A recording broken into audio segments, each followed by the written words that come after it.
This is especially true when it comes to oil, which powers industries and transportation systems across the globe. Even before threats of infrastructure attacks, this conflict caused disruptions. The Strait of Hormuz itself has been effectively restricted at times, limiting ship traffic and contributing to market volatility. Analysts have noted that disruptions to this crucial route could have effects as large as past historic oil crises, shock waves that could last months or even years as markets respond to uncertainty. Brookings. Yet despite these risks, leaders on both sides seem unable to step back from the brink. Both the United States and Iran have invested heavily in the idea that force can deliver political goals.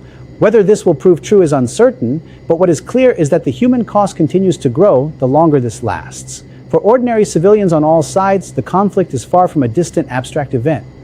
Families in cities, workers at factories, and people trying to go about their daily lives are all affected. Interruptions to electricity, water, food supplies, and safety are daily realities in many areas, and these conditions can lead to long-term societal strain if they continue.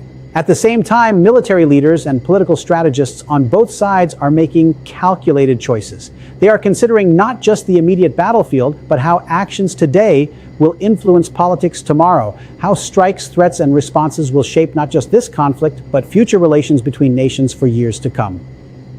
We have entered an era where the battlefield is not just physical but global, where a strike in one country affects markets in another, where diplomatic statements in one capital can send prices rising in financial markets across continents, and where the decisions of a few can affect the lives of millions. As this situation continues to unfold, so too will the world's attention. Whether through news updates, official statements, or public demonstrations, every piece of information will feed into the larger story of how global powers interact and how conflicts are resolved or escalated.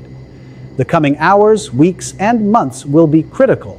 Will diplomacy step in, or will military action escalate even further? Will the infrastructure that many fear is being targeted remain intact? Or will the lines of conflict cross into new territory with devastating global consequences? Only time will tell. Until that happens, the world watches. Because this isn't just a story about one country versus another. It's a story about energy, power, human lives, international stability, and the fragile web that connects every nation on this planet.